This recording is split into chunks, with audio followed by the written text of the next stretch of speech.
I now have the pleasure to give the floor to His Excellency Yvan Pinto, Minister of the People's Power for Foreign Affairs of the Bolivarian Republic of Venezuela.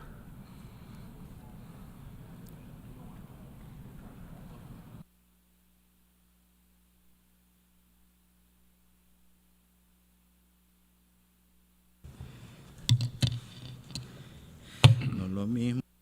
Pinto.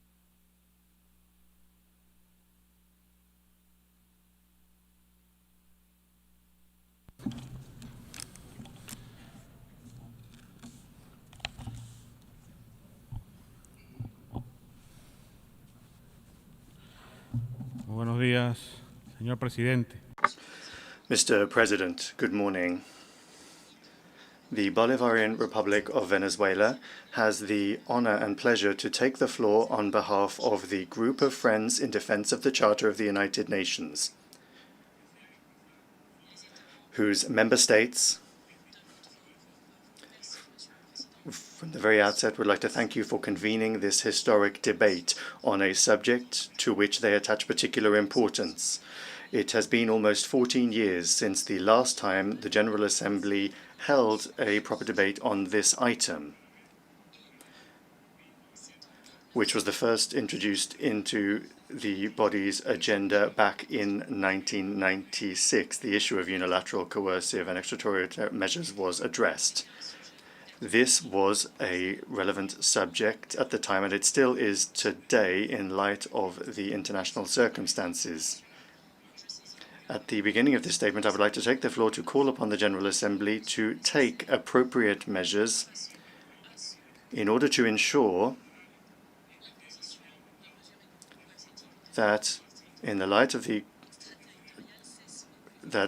application of unilateral, extraterritorial, coercive economic measures ends as quickly as possible. This matter must be addressed much more periodically within our Assembly. Unilateral coercive measures exert economic and financial pressure on any country that is targeted, particularly developing countries. These are illegal measures. They represent a clear violation, among others, of the very tenets enshrined in the Charter of the United Nations, of the most basic norms of international law, including the provisions of various texts. I am referring in particular to those texts that cover friendly relations and cooperation among states, the Charter of Economic Rights and Duties of States as well. This policy of the imposition of unilateral coercive measures has failed. It is one of the most striking examples of this is that of Cuba, which for over 60 years now has been suffering under these measures. We renew our unwavering solidarity here with the people and government of Cuba, while urging once again the government of the United States of America to immediately and unconditionally put an end to this blockade imposed on excluded from the arbitrary and unilateral list of state sponsors of terrorism. Mr. President, the promulgation and application of unilateral coercive measures has no basis under international law. These measures are unjustified and illegal. It is important to be clear in this regard, as nations applying these unilateral coercive measures seek to impose a false narrative on the entire world in order to deliberately confuse and mislead the international community, as they seek to justify and even legitimize such illegal policies. This is unacceptable. In this context, it should also be noted that, different to what some countries pretend to portray, financial transactions or the provision of goods and services necessary for human assistance and basic human needs are in fact affected by the very existence of unilateral coercive measures, including as a result of the fear of so-called secondary sanctions.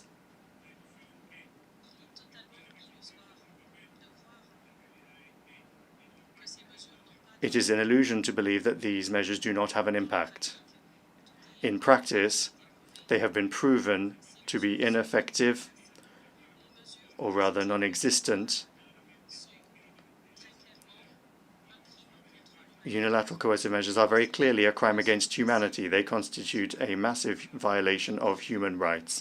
They deprive entire populations of their very means of subsistence. We cannot allow us to be deceived or convinced otherwise. Mr. President, today, the reality is that 30 countries around the world, including many from our grouping, are directly affected by these unilateral coercive measures that have a daily impact on the lives of over a third of humanity. This reality, needless to say, has created a systemic crisis in the entire system of international relations that not only continues to erode multilateralism, but that also increases uncertainty, instability, mistrust, and tensions around the world. Therefore, they constitute a world problem requiring a global solution, and thus the importance of today's debate. We are currently seeing a new generation of these illegal measures, which are now much more cruel and destructive than ever before. This new generation of so-called, very poorly named sanctions are exploiting the suffering of entire peoples to exert subjugation, domination, and intervention. Development plans of the nations subjected to these so-called sanctions, including for the implementation of the SDG agenda, are currently being hindered due to these measures of subjection and domination imposed on sovereign and independent nations. Debemos decir We have to say this clearly. It endangers life and the well-being of peoples. At the same time, it creates obstacles to international cooperation and limits states' capacities that are subject to it to be able to invest in technology, foreign technology, necessary services, to address environmental issues, especially. Mr. Chairman, President, against the backdrop of the emergence of a multipolar world, unilateral coercive measures have also become a means of unfair competition in the markets. Reserve currencies are used as weapons of oppression. Sovereign property is arbitrarily blocked or even confiscated. As a result, any country that is more or less dependent on Western markets, technology, and financial assistance, and which may also have reserves in Western jurisdictions, is prone to facing the risk of a complete loss of its assets. With such measures in place, amongst other aims, it's not difficult to imagine the strangling of the global south and the undermining the potential for its dynamic economic development. The ultimate goal is eliminating a competitor and consolidating the position of the developing world as a mere vendor of raw commodities. Whether we see it or not, unilateral coercive measures affect us all, either directly or indirectly. On targeted nations, these measures have a negative impact on the enjoyment and the full realization of human rights, including, among others, the right to development, the right to food and health,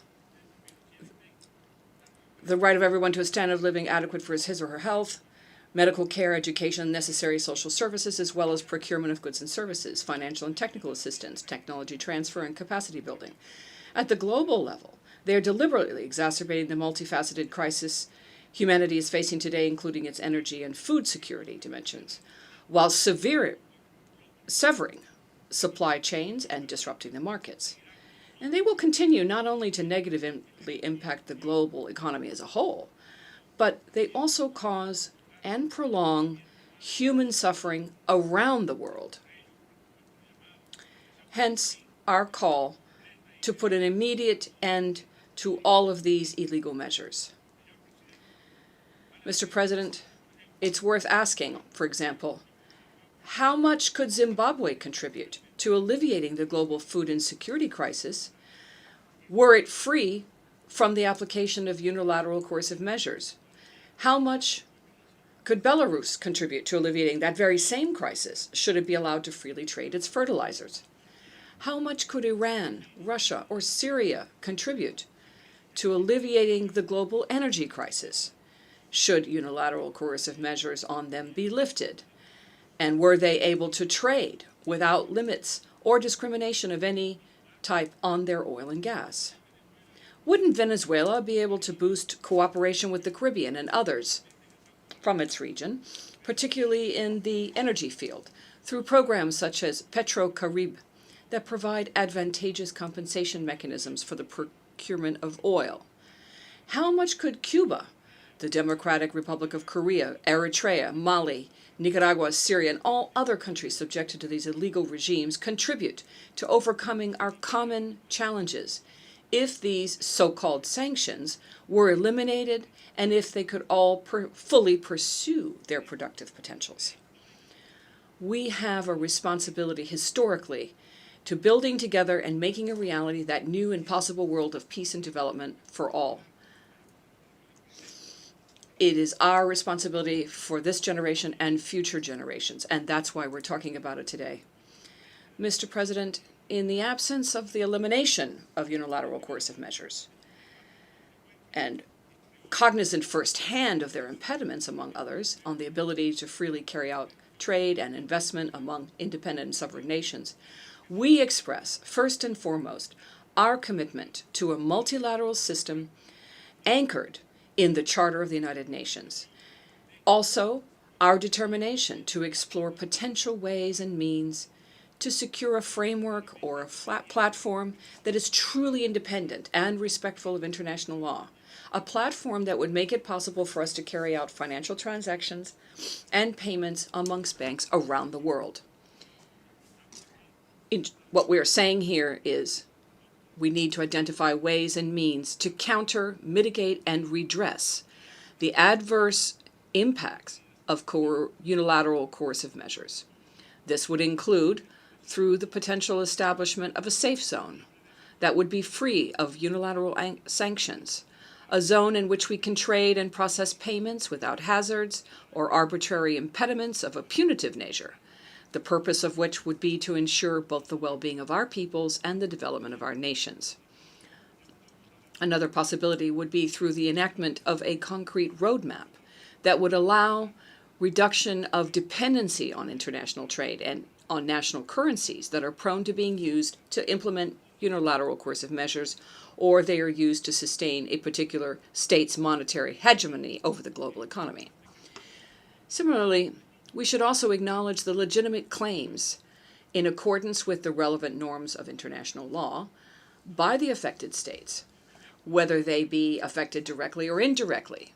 And this is particularly true of states and individuals that are specifically targeted by unilateral coercive measures, for compensation from states imposing such measures, for the damages incurred as a consequence of the existence, promulgation, and application of such unlawful measures.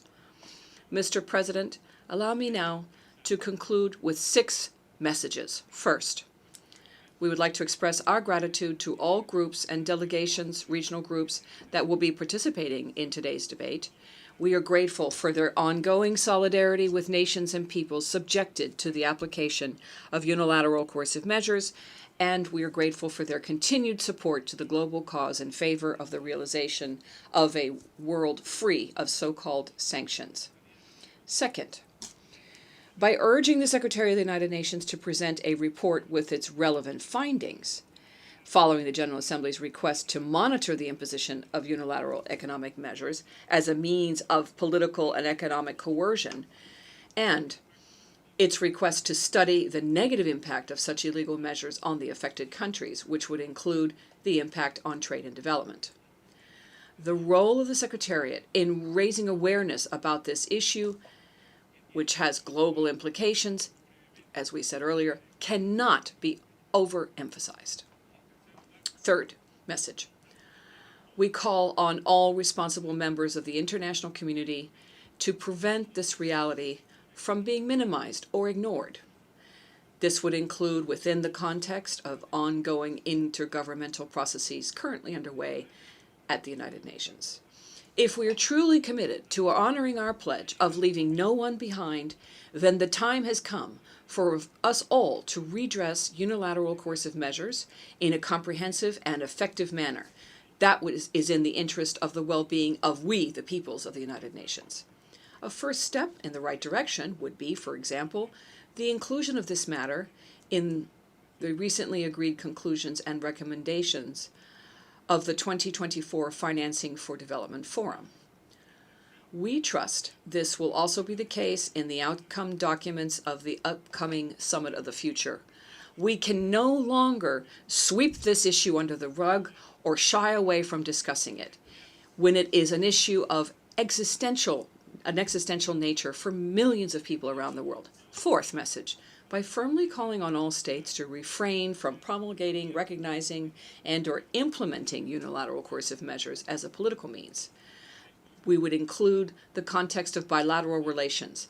The purpose of this is, among others, to bring pressure to bear or force sovereign will of another state, including as part of a regime change policy. Fifth, we call on all international organizations and international financial institutions to refrain from recognizing, supporting, implementing, or de facto complying with unilateral coercive measures. And sixth message, we reiterate our firm commitment to sparing no effort in preserving, promoting, and defending the prevalence and validity of the Charter of the United Nations, for which it is necessary, among other things, that unilateral coercive measures be lifted in a complete, immediate, and unconditional manner so that they do not exist in the world today. Mr. President, if I may now, in my national capacity, I would like to make some additional comments. Mr. President, from at least 2014, the criminal attitude of the government of the United States, working with sectors of the right and the corrupt ultra-right in Latin America, has been working against Venezuela and implementing one of the most aggressive programs against this country in history.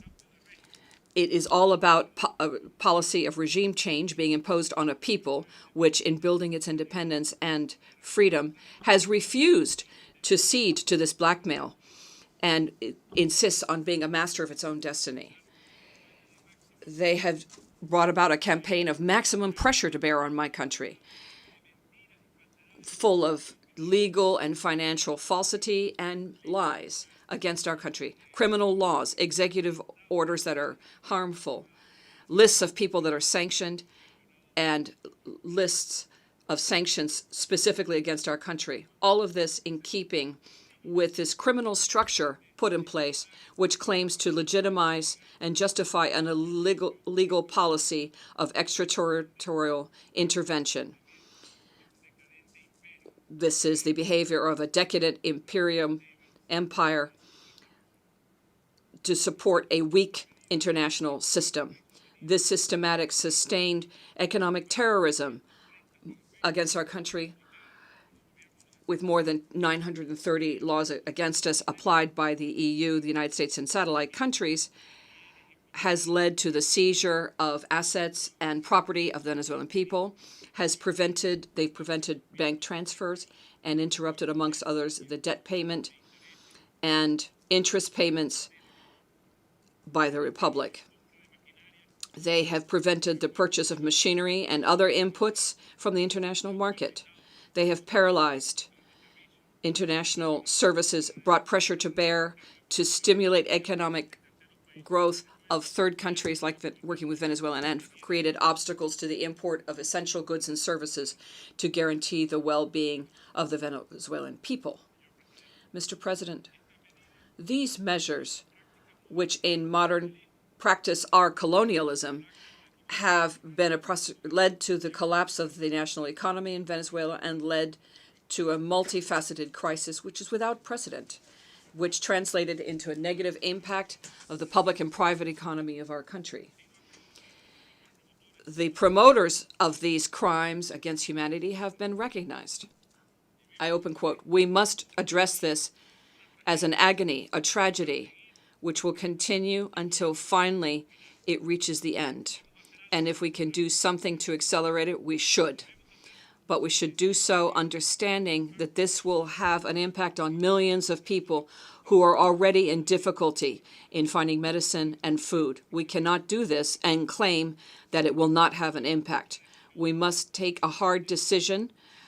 The ends justify the severe punishment. This is the confession of one of the criminals, William Bronce, representative of the genocidal government of the United States of America. Product of the unilateral coercion of these measures between 2015 and 2022, Venezuela stopped producing 3.2 billion barrels of oil, which is equivalent to some $230 billion. Until 2022, the damage caused to the domestic economy of our country is estimated at $240 billion. That means that the loss caused to Venezuela was greater than the international reserves of all the 11 countries in the rest of Latin America.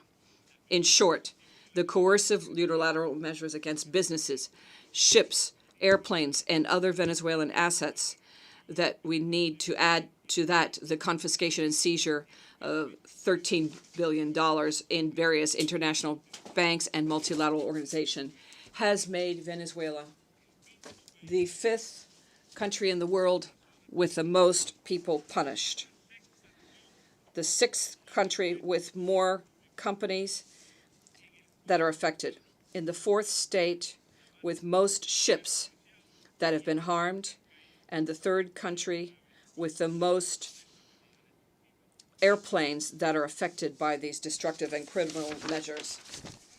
To evade their international responsibility given these crimes that were committed, however, financial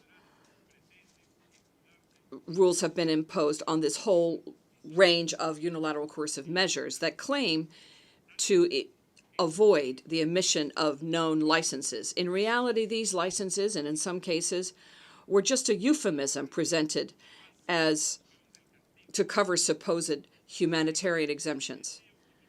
This is a mechanism of economic neocolonialism, which establishes conditions for states that are harmed and adjusts them to the political and economic interests of the private corporations and the government of the aggressor state.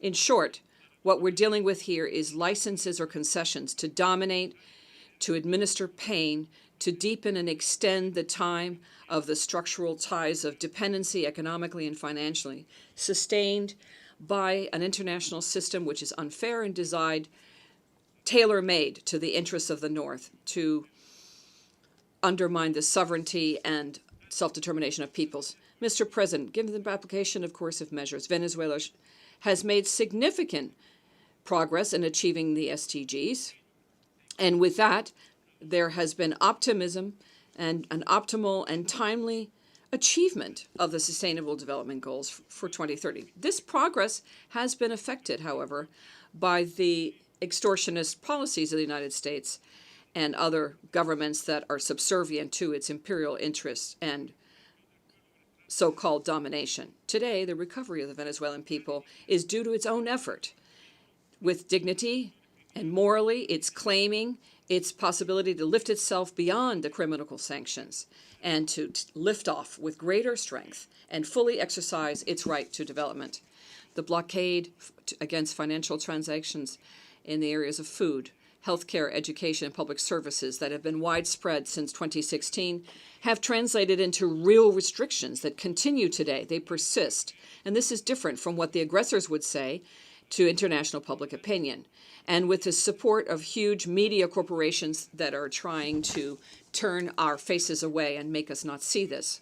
All of this is part of a policy of maximum cruelty, which is calculated to create as much pain and suffering as possible for all of Venezuelan society. It's truly collective punishment due to which either earlier or later, the promoters will have to be held accountable before international justice. Now, despite all of their attacks, aggressions, undermining, and pillaging, which are reflected in these cruel and inhuman measures, unilateral coercive measures imposed on our country, the government of President Maduro has never set aside what we consider to be most essential, and that is the protection of our people through social investment. Mr. President, unilateral coercive measures have been focused on blocking and confiscating the Venezuelan state's assets abroad through an international financial system and arbitrary tribunals in foreign countries. And this has been done in combination with a strategy of aggression using force or the threat of the use of force, thereby undermining and jeopardizing international law and the provisions of the United Nations Charter. In the case of Venezuela, the so-called sanctions operate as a sort of curtain, a cover or veil to hide the criminal operations of theft and looting of our country's assets. And that's why we see the need and duty here to denounce from this august tribune the attempt of illegally stripping our country of its main assets, which is the seventh largest oil company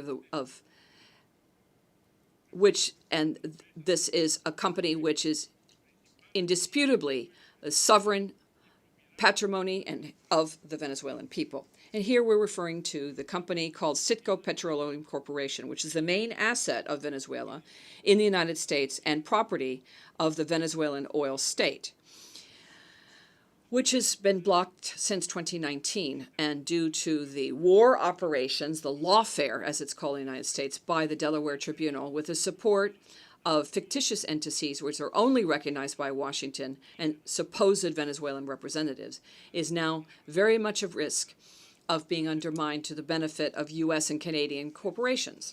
It's for this reason that in this very room, we disassociated ourselves from the election of the president in this General Assembly.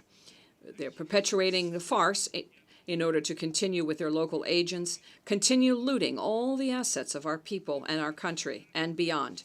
We cannot but mention also the impact of sanctions on the economy and global and regional development. Energy security has been seriously impacted by these measures, and here what we see is the productive capacity of the country with the greatest oil reserves in the world impacted. The Coercive program, which is the most fabulous company of solidarity cooperation in our region, was very much attacked, vilely, with the only purpose of creating inhuman damage to a dozen of countries that were participating in this program. Mr. President, in opting for sovereignty and the exercise its inalienable right to self-determination, and in opting for our right to freely elect our governance system and economic model that suits us, the Venezuelan people have shown that dignity has no price. And that is why all the unilateral coercive measures have failed. And in the future, they are destined to continue failing spectacularly, not only for the good of Venezuela, but also given the accelerated erosion of the supremacist and arrogant spirit behind those who impose these illegal, cruel, inhuman, and genocidal measures. Every day that this policy continues against Venezuela, alternative capacity of economics, political, social, and cultural development of its people will be empowered and made a reality. For each measure which seeks to freeze an asset, a service, monetary value, or transaction, Venezuela will unleash a whole torrent of new opportunities. To demonstrate this, let me give you one example that suffices. At the moment of the blockade of the economic war against Venezuela, the nation was able to achieve a 95% index. Although there are continued challenges, this number has then been invested, and we now have 97% of food self-sufficiency and self-supply in our country, even though they tried to strip us of our supplies. Today, with our own efforts, the Venezuelan economy has begun a process of recovery with figures that are quite higher, much higher than other countries in the region, as set forth by ECLAC and other specialized bodies. Their data indicates this.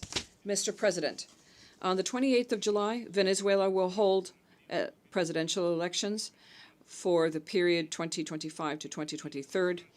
The electoral environment of peace and civic duty will lead to 11 candidates and 37 political parties in this election, which represents an ideological spectrum and national policy and is providing a great political public debate today in our country, in the streets of Venezuela. The sanctions, which were stimulated and supported by the political opposition, which are servile and directed by Washington, are at the center of this electoral debate. No doubt they will lose in the electoral failure, and there will be a failure of the attempt to impose on the Venezuelan people a colonial regime with fascist practices, which is absolutely anachronic given the Monroe Doctrine, which pretends to convert us into their back door. The sanctions and anti-democratic model, neoliberal model of Hungary, poverty, pain and suffering and coercion will be overcome once again and fail. And the Bolivarian principles of sovereignty and independence most likely will prevail in our elections, bringing President Maduro to yet another presidential term. The 28th of July, we will see a confirmation in our elections of a resounding democratic cry, a popular cry that the United Nations should hear, should listen to, and recognize. It will be a shout that sums up the request of all the values and principles of the United Nations Charter. It is an imperative that is aware that international law, and with the clamor, the popular clamor of the heroic Venezuelan people, will be declaring victory firmly, no to sanctions.